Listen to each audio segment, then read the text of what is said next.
Hello everyone, देखा आज की वीडियो में पुनः नए सेशन का शुरू करते हैं। और फिर जो है ना, आज मेंसुरेशन का ये पार्ट 2 है, जो किसी भी एग्जाम के लिए महत्वपूर्ण है। और जितना भी प्रश्न लिए हैं वो बहुत ही महत्वपूर्ण है और किसी भी एग्जाम के लिए महत्वपूर्ण है। अब देखते हैं यहाँ पे पहला प्रश्न। अब देखते हैं पहला प्रश्न। जो पहला प्रश्न जो दिया गया आपको मिलेगा, पहला प्रश्न जो दिया गया है कि एक वर्ग के अंतःवृत्त और इसके परिवृत्त के क्षेत्रफलों का अनुपात क्या हुआ। एक वर्ग है और एक वर्ग के अंतःवृत्त और परिवृत्त के क्षेत्रफलों का अनुपात। अब यहाँ पे देखिए, एक हम वर्ग लेते हैं इस प्रकार से। यहाँ पे अगर ये वर्ग लेते हैं, ये क्या है? वर्ग। अब बोला जा रहा है कि एक वर्ग के अंतःवृत्त और परिवृत्त के क्षेत्रफलों का अनुपात। ये वर्ग का क्षेत्रफल के बारे में नहीं कह रहा है, एक वर्ग के अंतःवृत्त और परिवृत्त के क्षेत्रफलों का अनुपात। तो सबसे पहले अगर हमको वृत्त का क्षेत्रफल ज्ञात करना है, इसके अंतःवृत्त और परिवृत्त, तो उसका हमको त्रिज्या पता होना चाहिए। तो त्रिज्या कैसे पता होगा? अगर मान लिया जाए कि इसका भुजा ए रहा होगा, क्या रहा होगा? इसका भुजा ए रहा होगा, तो इसके अंतः अगर हम वृत्त बनाते हैं इस प्रकार से, अगर इसके अंतःवृत्त बनाते हैं तो देखिएगा यहाँ पे इस प्रकार से, तो ये वर्ग है, तो वर्ग का भुजा ए है, तो ए यहां से यहां तक भी होगा, है ना, और ए यहां से यहां तक भी होगा। लेकिन इसके अंतःवृत्त के लिखा जाए तो यहाँ पे अगर हम अंतःवृत्त करते हैं, तो क्या अंतःवृत्त। अब यही वृत्त को रिप्लेस करके, यही वृत्त को जो रिप्लेस करके हम यहाँ पे छापते हैं इस प्रकार से, इस प्रकार से। अब यहाँ पे देखिए, इस वाले अंतःवृत्त को हम यहाँ पे लिख दिए हैं, ठीक है ना।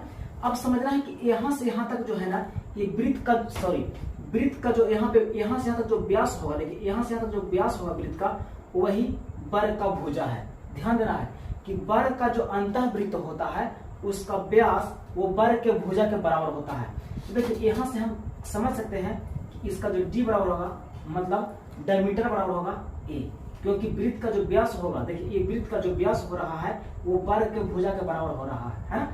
तो यहाँ से डी बराबर ए है, तो डी का मतलब होता है क्या? 2r। क्या होता है? दुगुने त्रिज्या, यहाँ से ए, तो यहाँ से त्रिज्या और कह सकते हैं कि ए बटा क्या होगा? 2। जो इसके अंतःवृत्त का जो त्रिज्या होगा, वर्ग के अंतःवृत्त का त्रिज्या होगा वो ए बाई 2 होगा, अंतःवृत्त का त्रिज्या। लेकिन अगर इसके परिवृत्त हम बनाते हैं, क्या? बाह्यवृत्त। बाह्यवृत्त। अब जो बाह्यवृत्त इसका होगा इस प्रकार से,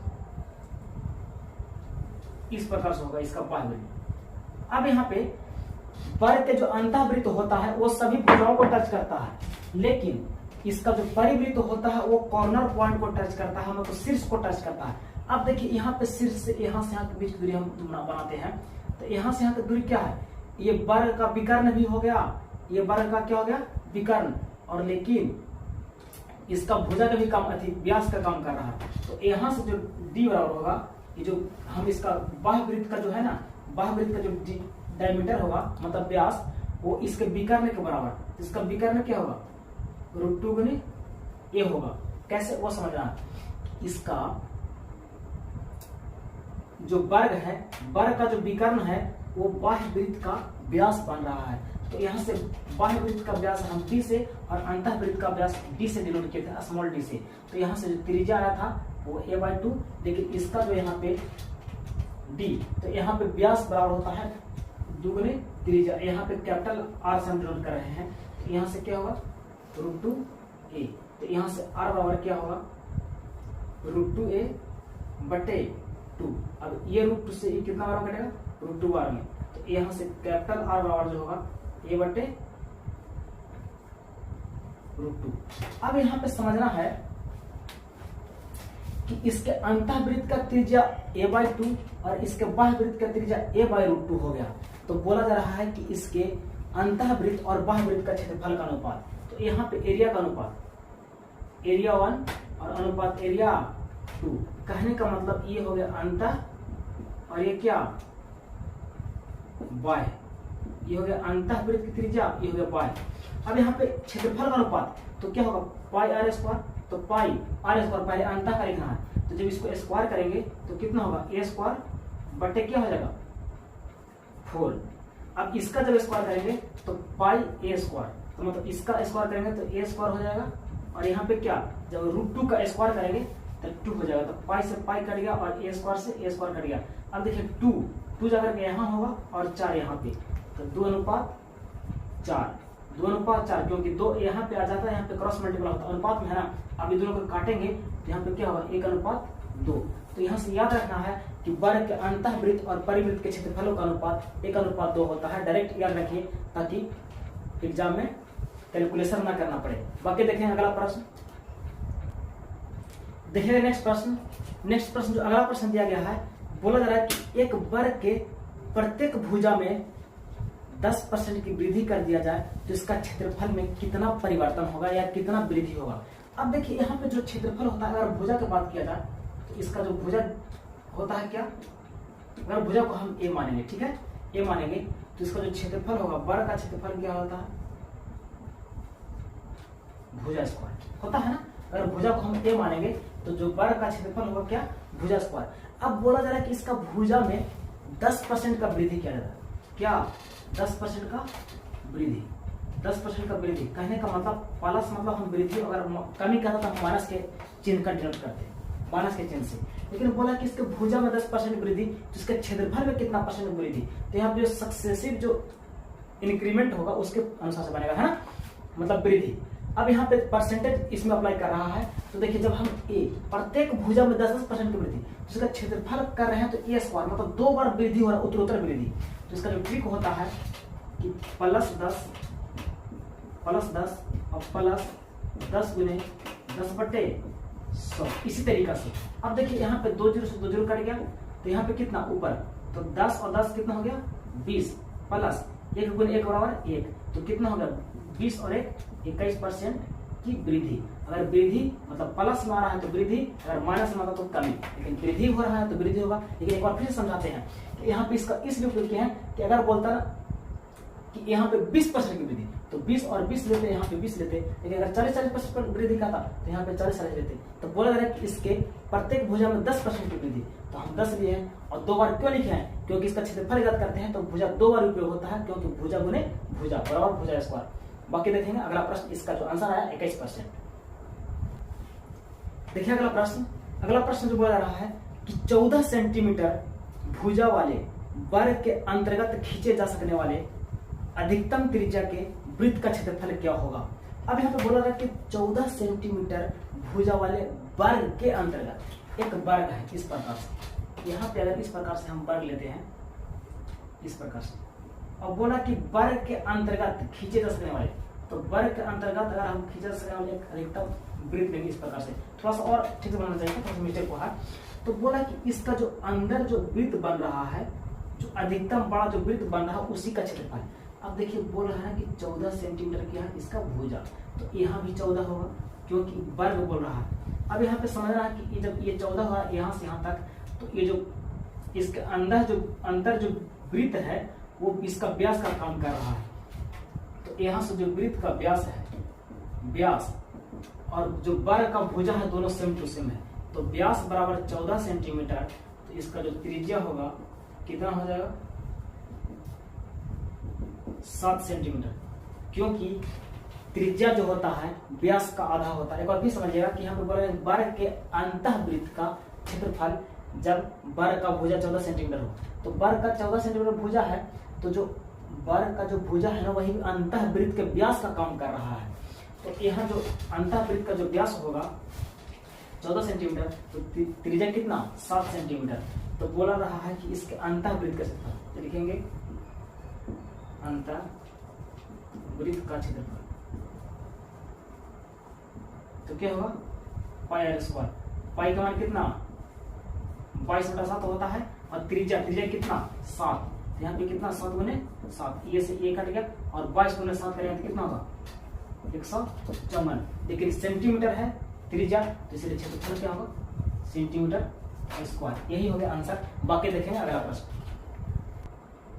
देखिए अगला प्रश्न दिया गया है कि एक वृत्त की परिधि एवं त्रिज्या का अंतर 37 सेंटीमीटर है, तो इस वृत्त का क्षेत्रफल क्या होगा।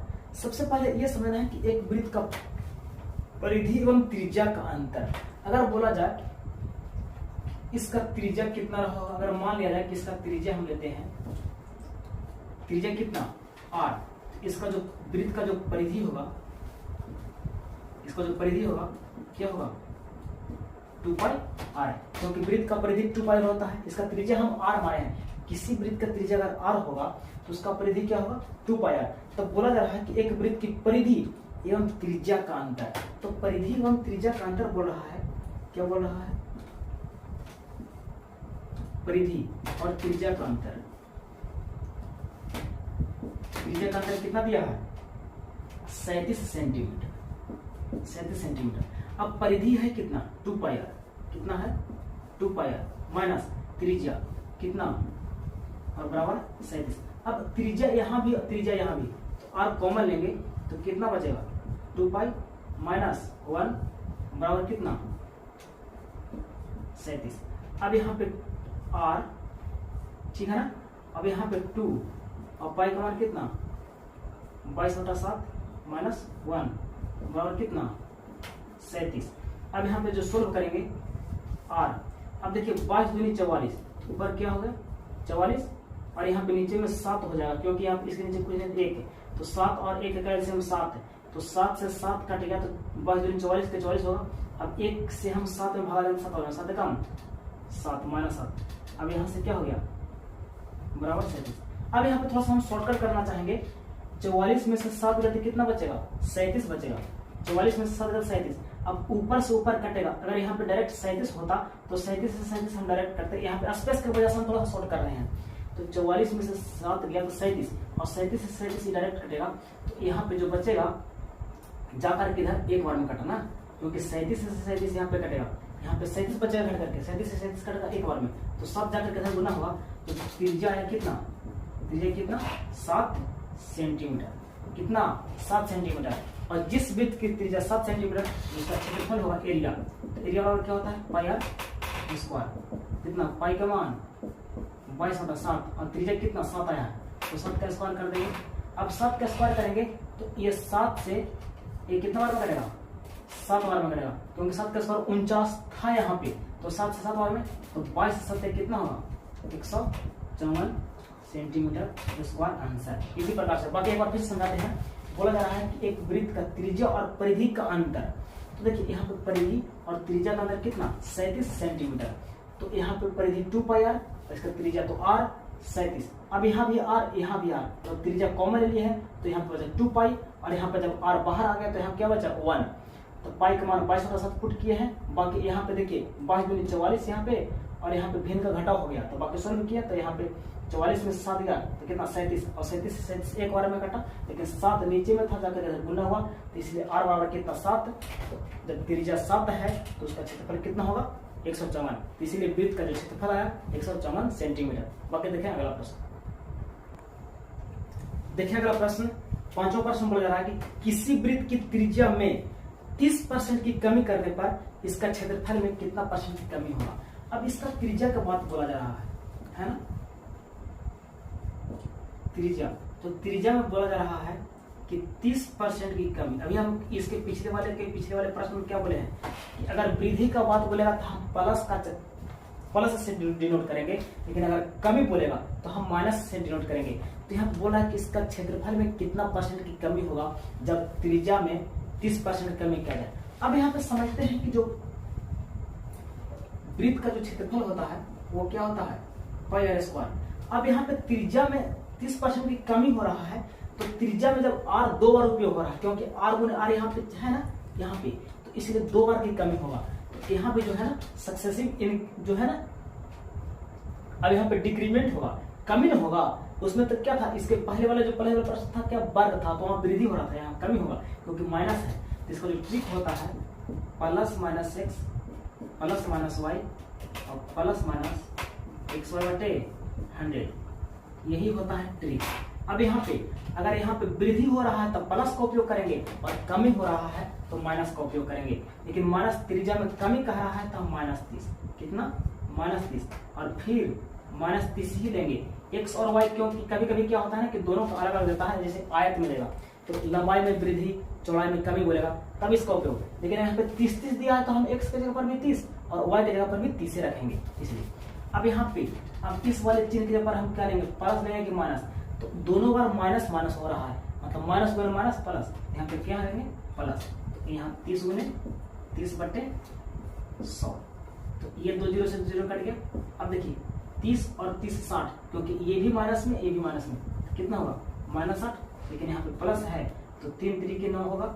अब यहाँ पे 60 में से 9 हटाएंगे तो कितना 51 बचेगा, लेकिन माइनस में, क्योंकि ये बड़ी किचन माइनस में है और परसेंटेज में। अब यहाँ पे बताए थे कि अगर माइनस में आ रहा है तो कमी, तो इसका क्षेत्रफल जो होगा 51% की कमी होगा। बाकी देखें अगला प्रश्न, देखिएगा अगला प्रश्न। अगला प्रश्न जो बोला जा रहा है कि यदि किसी अर्धवृत्त का परिमाप 36 सेंटीमीटर हो तो इसका क्षेत्रफल। अब यहाँ पे लैंग्वेज में जो बोल रहा है कि अर्धवृत्त का परिमाप, तो कभी कभी परिमाप भी देता है, परिधि भी देता है। तो जनरली क्या है ना कि वृत्त में परिधि का उपयोग किया था, तो लैंग्वेज में जोड़ा तो कोई दिक्कत नहीं है। तो बोला जा रहा है कि किसी अर्धवृत्त का परिमाप या परिधि भी बोल सकता था 36 सेंटीमीटर है। इसका परिमाप या परिधि, क्या परिमाप या जो परिधि दिया है कितना दिया है 36 सेंटीमीटर। तो बोला जा रहा है इसका क्षेत्रफल ज्ञात करें। अब समझना है कि हम थोड़ा सा समझाना चाहेंगे कि इस प्रकार से वृत्त होता है, इस प्रकार से, ठीक है ना। लेकिन एक अगर वृत्त का त्रिज्या देखा जाए, वृत्त का परिधि देखा जाए तो क्या होता है 2πr। लेकिन जैसे ही इसको हम आधा करेंगे, क्या करेंगे आधा करेंगे, तो आधा करेंगे तो इसमें भी 2 से भाग करना पड़ेगा ना, तो कितना हो गया πr। तो कुछ लोग क्या करते हैं ना कि अर्धवृत्त का परिधि πr लगाते हैं, वो सरासर गलती है। कैसे, लेकिन यहाँ पे परिधि बोला तो अर्धवृत्त ऐसे ना हुआ, तो इसमें πr, तो देखिए यहाँ तक, देखिए ये जो पूरा भाग, ये पूरा भाग, तो यहाँ तक तो πr हो गया। लेकिन ये जो जुट रहा है यहाँ से यहाँ तक, तो यहाँ से यहाँ तक r और यहाँ से यहाँ तक r, तो इसमें 2r जुट जाता है। तो वही जो यहाँ पे r यहाँ भी r, तो r कॉमन लेंगे तो क्या बचेगा π+2। तो ये जो आया ना r × π+2 वही हुआ अर्धवृत्त का परिधि। तो यहाँ पे लिखेंगे अर्धवृत्त का परिधि, है ना। अर्धवृत्त का परिधि क्या, अर्धवृत्त का परिधि तो 36 दिया है, लेकिन इसका अर्धवृत्त का परिधि क्या होता है r × π+2, r × π+2। तो पाई के मान हम डायरेक्ट 22/7 लिख रहे हैं, यहाँ पे 22/7, क्योंकि अर्धवृत्त का परिधि r × π+2, तो r लिख दिए और पाई का मान 22/7 और प्लस में 2 बराबर इसका मान कितना दिया है 36। अब यहाँ पे समझना है कि r, तो यहाँ पे जब इसको सोल्व करेंगे 22/7 + 2, तो यहाँ पे थोड़ा सा शॉर्टकट कर रहे हैं, तो यहाँ नीचे में 7 हो जाएगा और यहाँ पे कितना 22 और यहाँ पे 7 दूनी कितना हो जाएगा 14 बराबर कितना 36। अब देखिए यहाँ पे 22 और 14 को जोड़ेंगे तो कितना होगा, देखिए यहाँ पे 22 और 14 जोड़ेंगे 36, तो डायरेक्ट हम 36 से 36 काट दे रहे हैं, क्योंकि ऐसे नहीं कटता, लेकिन जोड़ने के बाद कटेगा। तो यहाँ पे कितना हो गया r बराबर कितना, जब 7 जाकर के इधर गुना होगा तो 1, क्योंकि यहाँ पे 36 से 36 एक बार में कटा था 7 जाकर के, तो जो त्रिज्या का मान आया कितना 7। तो बोल रहा है कि अर्धवृत्त का क्षेत्रफल, तो अर्धवृत्त का जो क्षेत्रफल होता है एरिया, है ना, अर्धवृत्त का क्षेत्रफल क्या होता है πr² 2। और जब इसका सोल्व करेंगे तो कितना होगा, इसका जो सोल्व करेंगे तो डायरेक्ट सोल्व करते हैं, तो पाई का मान कितना 22/7 और त्रिज्या कितना 7 × 7 और बट्टे में 2 से कितना बार में 11 बार में, और ये 7 से 7, तो 11 7 कितना 77, लेकिन सेंटीमीटर में दिया था इसीलिए क्षेत्रफल क्या होगा सेंटीमीटर² आंसर। बाकी देखें अगला प्रश्न, देखिए अगला प्रश्न। अगला प्रश्न जो बोला जा रहा है कि एक वर्ग के अंतःवृत्त तथा बाह्य वृत्त के क्षेत्रफलों का अनुपात। तो ये प्रश्न लगता है रिपीट कर गया, ये प्रश्न जस्ट पहला जो था प्रश्न, फर्स्ट वाले जो प्रश्न हम बताए, और वही यहाँ पे ये 7वां प्रश्न भी वही है। बोला जा रहा है कि एक वर्ग के अंतःवृत्त, यहाँ पे ये वर्ग है, एक वर्ग हमारे, ये वर्ग क्या, ये वर्ग, और वर्ग के बोला जा रहा है कि अंतःवृत्त, वर्ग के अंतःवृत्त और इसके बाह्य वृत्त के क्षेत्रफलों का अनुपात। तो इसके बाद हम बता देते कि याद कर लीजिए कि वर्ग के अंतःवृत्त और बाह्य वृत्त के क्षेत्रफलों का अनुपात, वर्ग के अंतःवृत्त और बाह्य वृत्त के क्षेत्रफल। तो अंतःवृत्त और बाह्य वृत्त के क्षेत्रफलों का अनुपात क्या होता है, एक अनुपात 2 आंसर। क्योंकि ये जो है ना हम शॉर्टकट में इसलिए लिख रहे हैं ताकि ये प्रश्न हम पहला में बता चुके हैं। बाकी देखें अगला प्रश्न, देखिए अगला प्रश्न।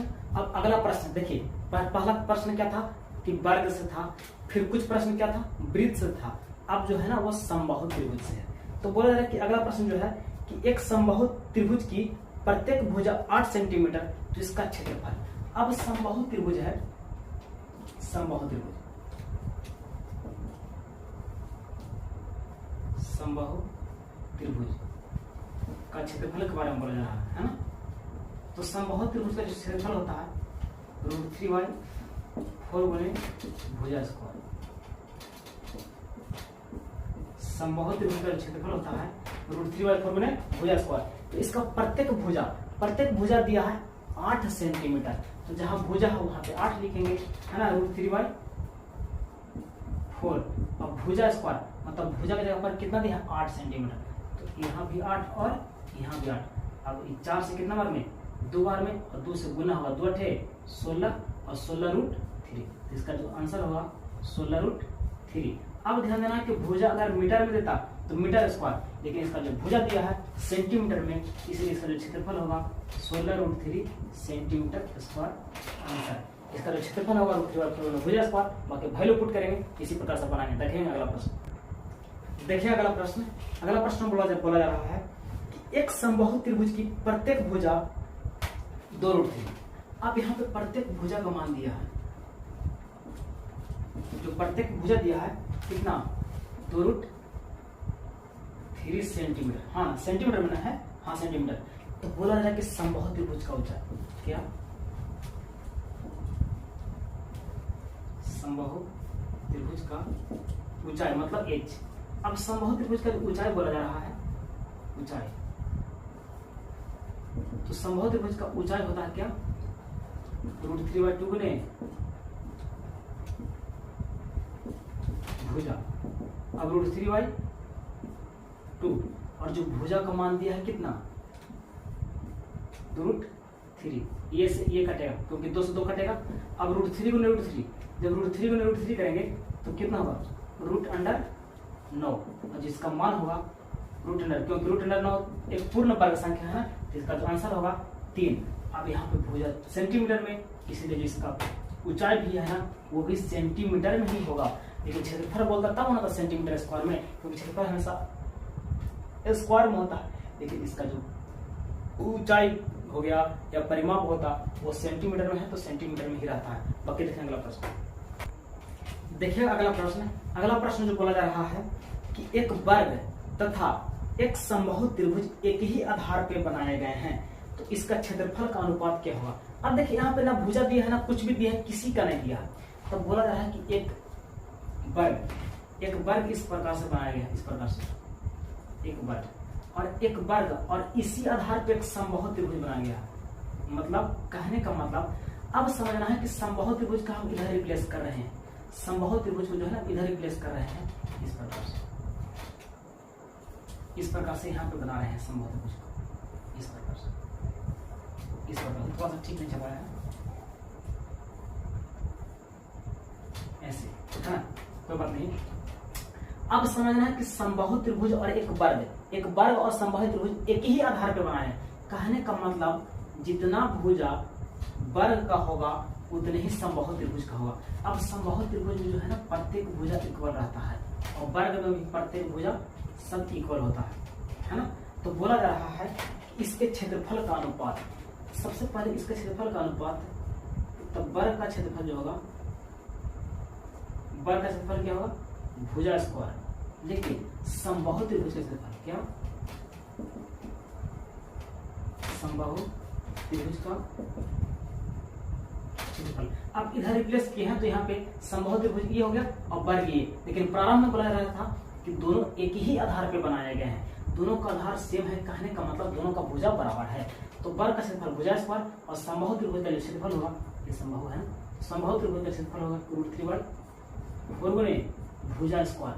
अब भुजा को हम ए माने हैं, इसका भी ए माने हैं, इसलिए वर्ग का क्षेत्रफल भुजा स्क्वायर और समबाहु त्रिभुज का क्षेत्रफल √3/4 गुणे भुजा स्क्वायर। अब यहाँ भी ए स्क्वायर, यहाँ भी ए स्क्वायर, जब बीच में अनुपात हो तो ये दोनों कट जाएगा। अब यहाँ जो नीचे है वो इधर आ जाएगा, तो कितना 4, और यहाँ पे जो बचेगा कितना √3। तो जो इसका आंसर जो आया 4√3, कितना आया 4√3 आंसर। 4√3 अनुपात में। तो इसका जो आंसर आया कि वर्ग और समबाहु त्रिभुज के क्षेत्रफल का अनुपात जो आया 4:√3। बाकी देखेंगे अगले सेशन के साथ नए वीडियो में। तब तक के लिए बाय। अगर वीडियो पसंद आया हो तो अपने दोस्तों के पास जरूर शेयर करें और लाइक और कमेंट करके जरूर बताएं कि वीडियो कैसा लगा। तब तक के लिए जय हिंद।